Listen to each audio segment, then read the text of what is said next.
Yeah, well, Oh yeah, you look great. works. Yeah. I'm ready whenever you are. Okay. There's more people trickling in. Should Whoop, I whoop! trickle them up? Yeah, Yeah. grab him by the face. They're waiting. They're waiting on them. Sorry, that's me.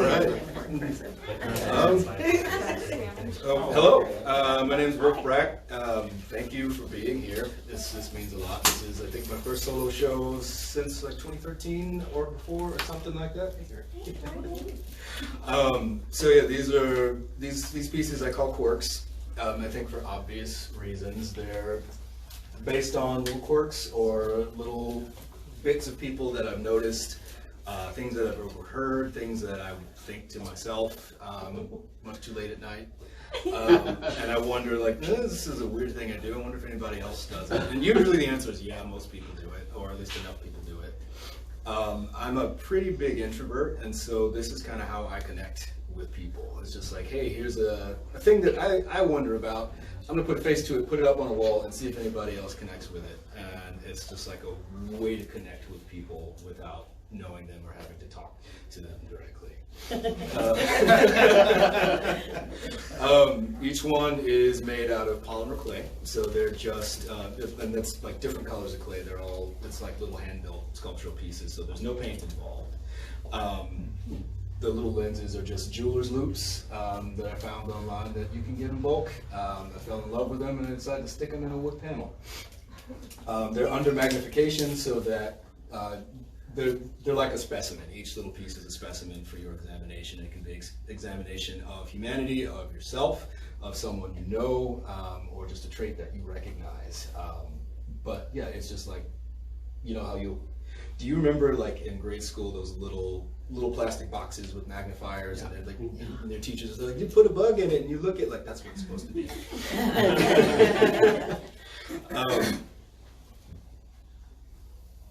God, there's a lot that went into these. So a lot of them, I don't know, like at first it started out as just an exercise to see, you know, how small can I make them. They started as African masks years ago. Somebody commissioned me to make little African masks.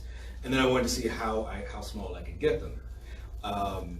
And I've done that with, you know, everything since I was a little kid. I love making tiny things or finding tiny things. And so that's kind of why it's up on the wall now. I'm obsessed. Each one, you know, some people ask, like, is it do you make the face and then you pair it with what's written, or do you write it first and then make the face? And the answer is yes, both. Some of them say like this, I write something and it's like, I don't have the right face for this. It doesn't fit anybody. And then it becomes the same thing with names. And it's like, that's not the right name for this person who's experiencing this thing. And then I'll have to go through my list of names until it fits. And then I start thinking about, well, what about the color? Does the color feel right for this person?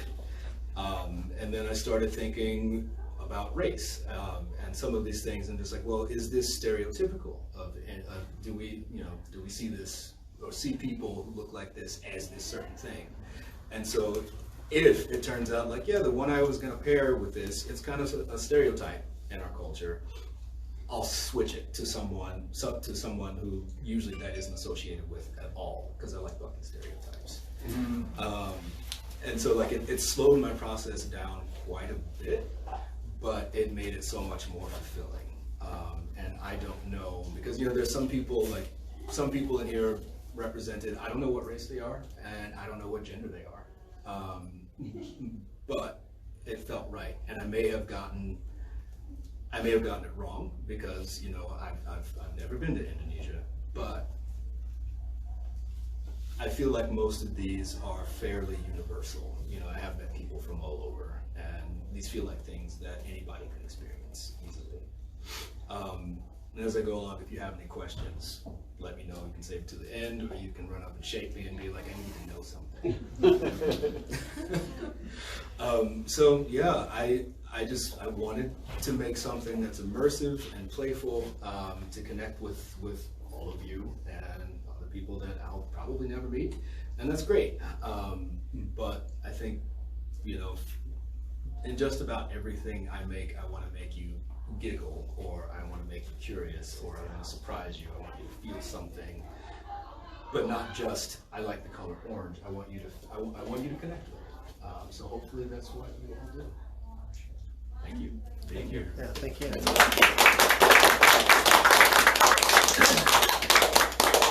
Did anybody have any questions for Wolfe? Well, I just a very simple one. You know, like how many quirks do you have in this show?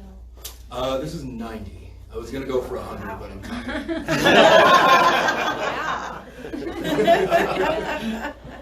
You have a question? Can you tell us about this one? I can. That one kicked my ass for about 2.5 years.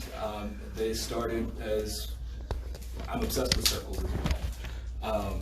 It's based on a concept called an ecumenopolis, so it's like a planet or a plane or a sphere that's just completely covered in a cityscape, unbroken. And that concept has always fascinated me, so I just started drawing them. And they didn't necessarily start out as a city. It was more of like a schematic or a diagram that really wasn't meant to be read, just recognized as such. And then it just kind of evolved as I kept making them, and then they got bigger and bigger and more complicated. And I can't tell if it's worse or better. It hurt either way, but I love them so much, and I'll just keep making them. And the title is 22 Tiny Tacos. There's 22 tiny tacos in there, and some other problems. I've found one. Yeah, like I said, I like you to have fun with what I make. It shows. Thanks. So you have more of these then that you're working at the same time? Is it like a simultaneous thing, or is it? If I can stand to, there are prints available because I want to live, but there's always one in the works. So I finished this one maybe in the fall, fall, something like that. And I didn't start another one because I didn't want to. After I've been doing those as commission pieces for maybe about the past 2 years, and they've taken up the past 2 years, and I decided I wanted to kind of explore these a bit more. But I am going to jump back into these because I've tweaked the concept a bit. And yeah, I'm kind of ready to make some new stuff. But yeah, there'll be plenty more of these eventually.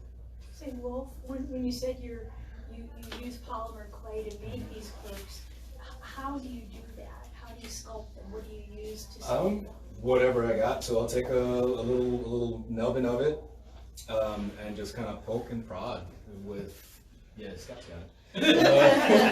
Making violent stabbing motion. I'm a little more chill than that, but that's the basic concept. And you poke and prod, and then it starts to look like a face, and then I'll take a blade and cut eyes into it, and then add a little nubbin and make a mouth, and it's basically just head sculpting, but on a very small scale, and then just add it. So do you use jeweler's loop or something like that, or magnifying glass, and you're creating them? I don't. I'll get a headache if I do. I've tried it, and I was like, well, maybe this will make it better, and then it wasn't worth it. What comes first, the quirk or the face? Yep. First one and then the other. Like you make the face to fit the quirk, or the quirk to fit the face? It jumps back and forth. There's no set. Sometimes sometimes the face matches what I wrote, and then sometimes I'm like, there's nothing that matches what I wrote. So I need to make one for this specifically. Or I write something and I'm like, wouldn't it be weird if this were attributed to a person who looked like this? And I'll make it that person. So yeah, it just depends on the situation. So do you have little faces all over your desk at where you work? Yeah.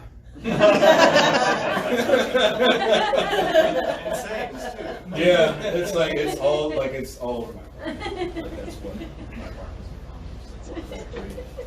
Do you ever find them in your couch? Or, I have lost them. Yeah, I have. In one of my old apartments, I was moving, and I think I found 4 or 5 of them, just in corners and the couch cushions. And I was like, oh hey, I'm gonna take this and turn it into groceries. Hey, John.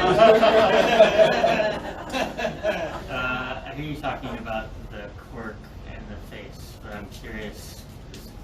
almost as much, if not a larger part of this for me, is the hues. And I'm just wondering, would you speak at all about whether or not color can drive how they happen? And like where in that process is the enjoyment of finding the color in terms of how the finished pieces happen? The colors, like colors are always intimidating. Like I love them, but they're intimidating. So part of this exercise was to play with color and to get more familiar with it, each one individually, and then also play with them together. So the placement, like I went around and I placed them, I practiced placing them how I wanted them to be, and I didn't want to just stick to a color gradient. But to your question, I don't know, like colors seem to have a lot of connotation, I guess you could say. There's a lot attached to them culturally, in our culture, across cultures. So that could be gender, that could be mood, that could be, just about anything. Some colors are lucky, some are unlucky, some represent this, some represent death, some represent life. And so, as I was like I said, when I'm thinking about like races and gender, I also think about color, and what colors might be generally associated with women, and what colors are generally associated with men, and what colors do we consider kind of in between.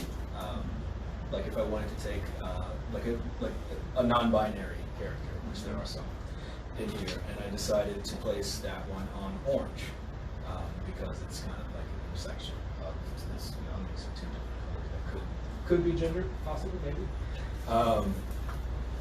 And orange for some non-binary people is representative of that. So I decided, like this one needs to be on an orange background, that sort of thing. Or I'll take, I'll take a dude with a big fuck off beard and I'll put him on pink because that's where he needs to be, and explore that part of himself.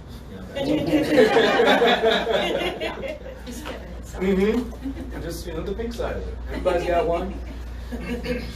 So yeah, it's just. It complicated the process, but it made it so much more interesting to me. Besides, like I'm going to make you laugh. It also, brought out some of my own biases and made me think about like how do I perceive different people in our society? Is this accurate? Is it, yeah? It made me face my own biases, and I loved it. It was hard, but I loved it. And so I wonder if anybody else. This isn't. I wonder if anybody else feels that way as well. It's just like, I didn't think about whatever combination of the aspects of this piece. I would have put those together, or I didn't think that, or who knows? There are no other questions, so let's get back to wandering around. Thank you. Yeah, thank you all so much. Yeah, thank you.